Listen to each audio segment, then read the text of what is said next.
बच्चों का सवाल आ रहा है हमारे पास कि सर हम तो एवरेज हैं, क्या हम भी टॉप कर सकते हैं? तो भाई एक बात बताओ, क्या एग्जामिनर या फिर जो कॉपी चेक करने वाले होंगे, जो भी टीचर होंगे जो कॉपी आपका चेक करेंगे, क्या उनको आपका वैल्यू पता है? क्या उनको ये पता है कि आप एवरेज हो? नहीं, क्योंकि आप जो शो करना चाहते हो वही उनके पास जाएगा, यानी कि आपका कॉपी। आप कॉपी में जो प्रेजेंटेशन दोगे वही आपका नंबर जो है वो डिसाइड करेगा। वही डिसाइड करेगा कि आप टॉपर बनोगे या नहीं। ये नहीं डिसाइड करेगा कि आप एवरेज हो या फिर 110% हो। आ रही है बात समझ में हमें? क्योंकि बहुत सारे बच्चों का ये डाउट होता है कि सर हमारा तो फर्स्ट टर्म में 80% 85% आ रहा है, अब हम क्या कर सकते हैं? तो ये सब कुछ आप भूल जाओ, क्योंकि आप खुद से वहां पे नहीं जा रहे हो। जो भी टीचर आपका कॉपी चेक करेंगे वो आपको नहीं देख रहे, ना ही आपका फेस, ना ही आपका स्मार्टनेस। वो देखेंगे तो जो आप प्रेजेंट करने वाले हैं वो। तो इस वीडियो में हम आप लोग को बताने वाले हैं कि आप जो कॉपी करने वाले हो, आप जो मैथ्स का पेपर देने वाले हो 5 तारीख को, उसमें प्रेजेंटेशन कैसे करनी है, यानी कि कॉपी आपको कैसे फिल करनी है, एक टॉपर कैसे कॉपी फिल करता है। ओके, सो टॉपर बनने के लिए आपको जो हम अभी ट्रिक या टिप्स बता रहे हैं इसको जरूर फॉलो करना। अगर आप इसको फॉलो करते हो, ठीक है, तो आपकी पढ़ाई भले ही 80% की थी, तो 80% ही आपको जो है स्कोर करके देगा 95%, क्योंकि मे बी आपका क्वेश्चन वैसा आ जाए जो आपको सबका सब आता है। यानी कि आप 70% या 75% प्रिपरेशन कर रखे हो और ऐसा हो जाए कि आपको वो सारे क्वेश्चंस मिल रहे हो, ठीक है, वो सारे क्वेश्चंस मिल गए जो आपको पता है, तो आपको प्रेजेंट करना होगा वहां पे। तो इस वीडियो में मैं यही बात करना हूं। सो बच्चों, मैं हूं मोहित और स्वागत है आपका हमारे चैनल प्रभाकर ट्यूटोरियल में। सो बच्चों देखो, सबसे पहले हम बात करने वाले हैं, देखो आप क्या कर लो ना, किसी टॉपर की कॉपी निकाल लो। आजकल गूगल पे सारे टॉपर्स की कॉपी निकल जाती है और उस कॉपी को जज करके देखो कि उस कॉपी में ऐसा क्या लिखा हुआ है कि वो टॉप कर गया। वैसा हम लोग क्यों नहीं लिख सकते? आप क्यों नहीं लिख सकते? लिख सकते हैं। तो उन लोग क्या करते हैं, टॉपर्स क्या करते हैं? तो जो हम टिप्स बताने वाले हैं ये आप मिला लेना टॉपर्स के कॉपी से कि क्या सर सही बताया था या नहीं। तो फर्स्ट वन, आपको जो ध्यान देने वाली बात करनी है कि आपको कॉपी में जो भी आंसर्स लिखने हैं, राइट नीटली, आपको बिल्कुल साफ सुथरा आंसर लिखना है, ठीक है। अब साफ सुथरा कहने का मतलब क्या होता है? क्या आपकी राइटिंग अच्छी होनी चाहिए? जी नहीं, साफ सुथरा कहने का मतलब राइटिंग अच्छा नहीं। देखो सबसे पहले तो आप ये समझ लो कि जो भी टीचर आपके कॉपी चेक करने वाले हैं, ठीक है, उनके पास कॉपी 1-2 सिर्फ आपका नहीं है, आपके जैसे बहुत सारे बच्चों का है।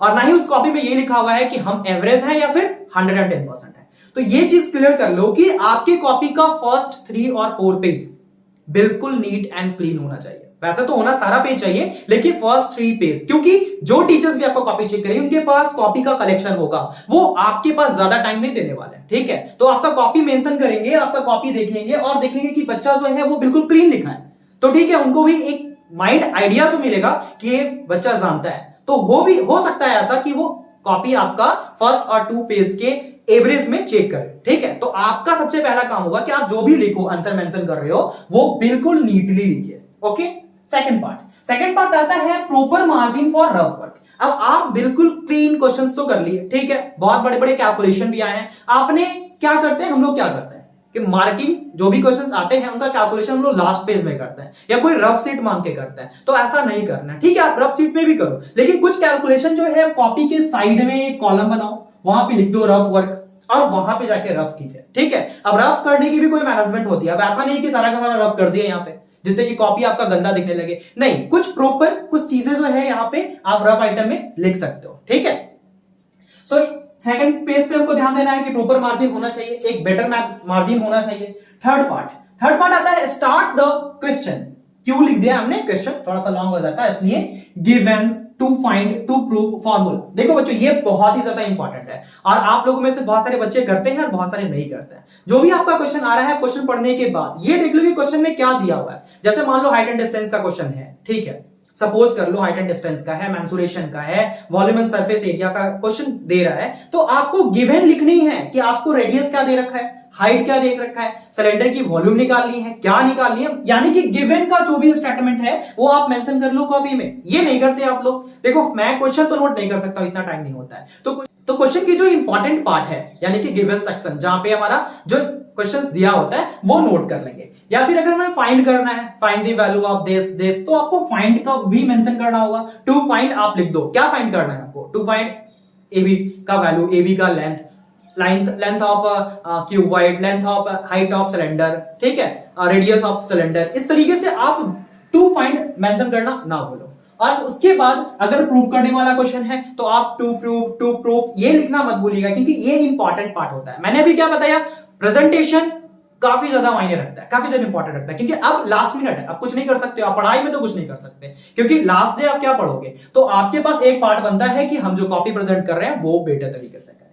नेक्स्ट पार्ट आता है फॉर्मूला। देखिए कुछ बच्चे क्या करते हैं, मान लो आपका कोई क्वेश्चन आ रहा है, एपी से क्वेश्चन आ गया, ठीक है, जहां पे आपको nth टर्म का वैल्यू निकालना है, तो आप उस केस में क्या करोगे, सीधे नंबर वैल्यू जो है वो पुट कर देते हो। नहीं, आपको वहां पे फॉर्मूला भी लिखना है। मान लो nth टर्म का लिखना है, Sn का लिखना है, तो जो भी होता है फॉर्मूला a + n - 1 * d, यानी जो कुछ भी फॉर्मूला है, πr², 2πr, जो कुछ भी आप मेंशन कर दो ना, क्या प्रॉब्लम है, एक लाइन ही तो जाएगा। कॉपी कौन सा आप घर से लेकर जा रहे हो, ठीक है। तो आपको फॉर्मूला भी मेंशन करना बहुत जरूरी है, क्योंकि फॉर्मूला जो है आपका पूरा का पूरा प्रोसेस क्लियर करता है। और ये आपको भी पता है कि मैथ में आंसर से पहले स्टेप्स देखी जाती है, तो स्टेप्स में आपका एक पार्ट आ जाता है formula.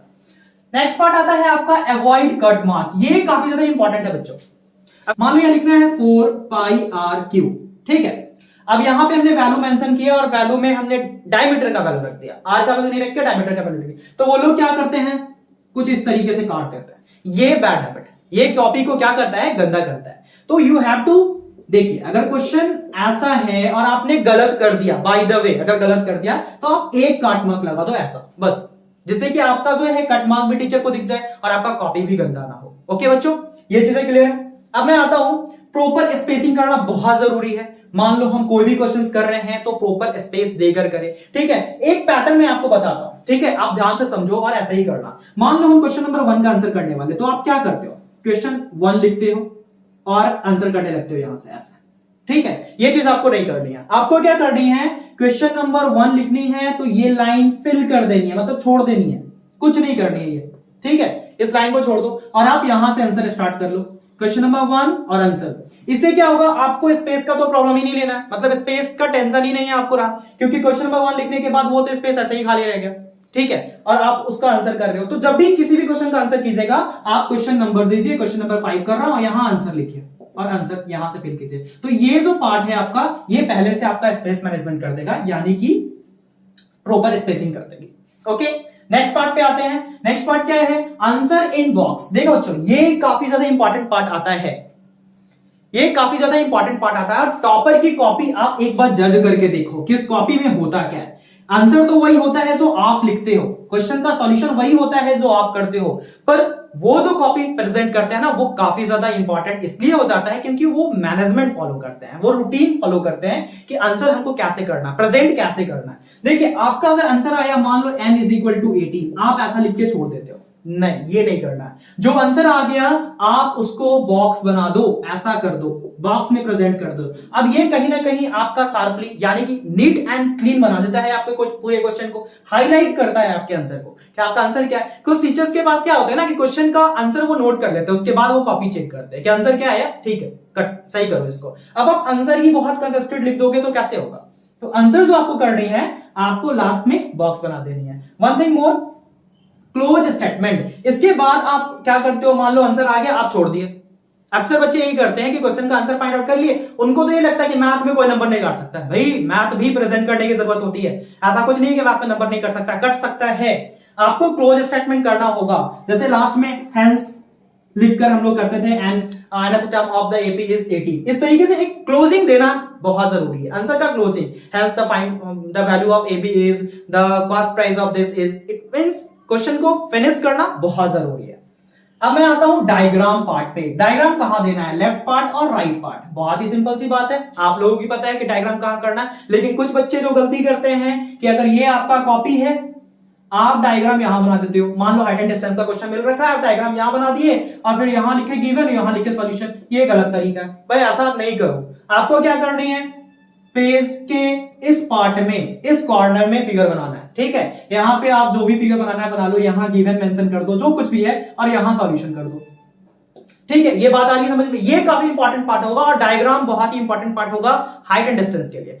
Height and distance, volume and surface area, वहां पे डायग्राम मेंशन करना ही करना है, क्योंकि डायग्राम पे ही वहां मार्किंग आपको 1 नंबर या 2 नंबर मिल रही है अगर 4 नंबर का क्वेश्चन है तो, ठीक है। डायग्राम आपका क्लियर है या नहीं। अब छोड़ो वो सब बात, आप हाइट एंड डिस्टेंस का क्वेश्चन सॉल्व ही कर सकते हो डायग्राम के बेस पे। डायग्राम गलत तो क्वेश्चन गलत, ओके। सो डायग्राम कहां करनी है? Right most corner top corner पे। ओके, अब मैं आता हूं 7 पॉइंट पे। Don't use last line. Copy का लास्ट लाइन यूज करने से बचो। ये जो लास्ट लाइन होता है ना, यहाँ कुछ बच्चे का अगर आंसर बचा होता है कि हम बस यहाँ पे आंसर करनी है, n = 18 लिखनी है, ये नहीं कीजिए आप ये करने से बचो। ठीक है, अब आपको कहां करना है? तो यहां आपका फिनिश हुआ था, तो आप यहीं पे एक लाइन ऐसे बना दो और लिख दो n = 18। ये बेटर तरीका है, आप लास्ट लाइन में मत जाओ। ठीक है, क्योंकि वो कॉपी का सबसे लास्ट पार्ट होता है, वहां पे कहीं ना कहीं एक मार्क्स जो है ना वो गलत छूट जाता है। तो आपको क्या करना है, यहां पे एक लाइन बना दो और यहां पे आंसर कर लो। ओके, अब मैं आता हूं नेक्स्ट पॉइंट पे, ग्रेस मार्क्स। बच्चों एक बात बताओ, ठीक है, आप लोगों के लिए बहुत ही ज्यादा इंपॉर्टेंट है। मैथ की क्वेश्चन है, क्वेश्चन सेट करने वाले कोई इंसान ही है। ठीक है, हम ही लोग जैसे, कुछ गलतियां हो सकती है, पेपर में भी कुछ गलतियां हो सकती है, तो आप क्या करोगे? ग्रेस मार्क्स वहां ही मिलता है जो बच्चे अटेम्प्ट करते हैं। तो टीचर को कैसे पता चलेगा कि आपने अटेम्प्ट किया है? ठीक है, क्वेश्चन गलत था, कोई बात नहीं, आपने अटेम्प्ट किया या नहीं, क्या वो आपको आता था या नहीं, तो ये टीचर्स को कैसे मालूम होगा? तो आपको अटेम्प्ट करना है, आपको क्वेश्चन पढ़ना है और देखना है कि क्या गलती है या गलती है भी या नहीं। अगर गलती दिख रहा है तो आप वहां पे लिख दो क्वेश्चन नंबर, मान लो क्वेश्चन नंबर वो था 5, तो यहां पे लिख दो wrong answer, sorry wrong question. ठीक है, जिससे कि टीचर को ये लग जाए कि हाँ ये बच्चा जो है अटेम्प्ट किया है, तो आपके टीचर्स वहां पे आपको बिल्कुल मार्क्स देंगे। ओके, अगला पार्ट पे आता हूं, रीचेक योर आंसर शीट। ये चीजें इंपॉर्टेंट है। अगर आपको लग रहा है कि आपका कॉपी हो गया, लास्ट 20 मिनट आपके पास बच रहा है, तो भाई आप रीचेक करना मत बोलो। रीचेक में क्या क्या करना है? आपको ये चेक करना है प्रॉपर मार्जिन दिए हो या नहीं, ठीक है, अच्छे से स्पेस दिए हो या नहीं, यानी प्रॉपर स्पेसिंग है या नहीं। ओके, उसके बाद आपने ये आंसर को बॉक्स में मेंशन किया है कि नहीं, ये इंपॉर्टेंट पार्ट हो जाता है ये सारा, इसलिए मैं रीचेक का पार्ट रखा हूं। एक रीचेक करना कॉपी बहुत जरूरी है, क्योंकि कभी कभी ऐसा होता है कि हम जल्दीबाजी में कुछ गलतियां कर देते हैं। चलो गलती नहीं, लेकिन आप कॉपी को प्रेजेंट प्रॉपर मैनर में नहीं करते हो, तो ये करना बहुत जरूरी है। मतलब अपने आंसर शीट को आप अपना जब क्वेश्चन कर लियो तो एक बार रीचेक जरूर से जरूर कर ले, क्योंकि इससे हमको बहुत सारी गलतियां भी दिख जाती है अगर किए हैं तो, और नहीं किए तो बहुत अच्छी बात है, आपका कॉन्फिडेंट लेवल ग्रो होता है अगले पेपर के लिए। क्योंकि आप जब पेपर देकर आ रहे होते हो तो अगले पेपर के बीच में आपका रिजल्ट नहीं आने वाला है, ये तो आपको ही पता है कि रिजल्ट आने में टाइम लगता है। तो आपका कॉन्फिडेंट कौन बिल्ड करेगा? आपका कॉन्फिडेंट खुद बिल्ड करोगे। कहां से? आप कॉपी को रीचेक करोगे और आपका कॉन्फिडेंट अपने आप बिल्ड हो जाएगा कि मैंने तो सब कर लिया। ठीक है, आप एग्जाम सेंटर से बाहर आओगे तो आपको प्राउड फील होगा कि आज मैंने 40 आउट ऑफ 40 का क्वेश्चंस किया है। Okay, and last part, mention PTO. ये तो काफी ज्यादा इंपॉर्टेंट है और आप लोगों से सारे बच्चे जो हैं ये करते ही होंगे, मैंने फिर भी मेंशन किया है क्योंकि ये बहुत जरूरी है। होता है क्या है बच्चों कि अगर हमारा ये पेज है, ठीक है, हम क्वेश्चंस कर रहे हैं, हमारा क्वेश्चंस एंड नहीं हुआ, यहाँ पे खत्म नहीं हुआ, अब हम क्या करेंगे? ऐसे पोर्शन में क्या करते हैं कि हम सीधे पेज को अगले पेज में चले जाते हैं और यहां मेंशन करना शुरू कर देते हैं। तो भाई आप एक बात बताओ, टीचर को कैसे मालूम होगा कि इसका आंसर अगले पेज में? टीचर्स ये भी समझ सकते हैं ना कि यहां पे जो पार्ट है वो खत्म हो गया या आपने अधूरा बनाया, इनकम्प्लीट बनाया। तो इस चीज से बचने के लिए आप पीटीयू जरूर यूज करो। ठीक है, अगर ऐसा कुछ है पार्ट तो। और वन थिंग, बहुत सारे बच्चे ना स्पेस छोड़ देते हैं, क्वेश्चन नंबर 4 बनाए और ये पूरा स्पेस छोड़ दिया। अब लास्ट में जब उस क्वेश्चन पे पहुंचे तो क्वेश्चन नंबर 4 यहां तक में सॉल्व हो गया, इतनी दूर में क्वेश्चन सॉल्व हो गया, ये पार्ट जो है ना वो फिल मतलब ब्लैंक रह गया, पूरा का पूरा पार्ट ब्लैंक रह गया। तो टीचर समझते हैं कि इसके बाद कुछ है ही नहीं, क्योंकि इतना पार्ट ब्लैंक है, आखिर ब्लैंक क्यों है? ठीक है, तो ब्लैंक होने का कोई रीजन होगा, तो वो समझ रहे हैं कि ये जो है क्वेश्चन इसका समाप्त हो गया, अगले पेज में कुछ नहीं है। तो ऐसे चीजों से बचने के लिए, आप कॉपी नहीं चेक होने से बचाने के लिए आपको पीटीओ मेंशन करना बहुत जरूरी है। तो बच्चों यहां पे मैंने बात किया कि आप अपने कॉपी को एज अ टॉपर कैसे प्रेजेंट कर सकते हो, क्योंकि अब जो टाइम बचा है आपको अपने कॉपी पे, अपने कॉन्फिडेंट लेवल पे, अपने आप पे मेहनत करने की जरूरत है। तो आपका सबसे पहला मेहनत होगा, आपकी जो भी सेक्शन टीचर्स के पास जाएगा चेक होने के लिए, आप खुद तो नहीं जा रहे हो ना चेक होने, आपकी इंटरव्यू तो नहीं होने वाली है कि आपको बैठा के वो चेक करने वाले हैं। क्या चेक करने वाले हैं? आपकी कॉपी। तो यहां पे आपको ध्यान देना है कि आपका कॉपी जो है काफी अच्छे से प्रेजेंट कर सके।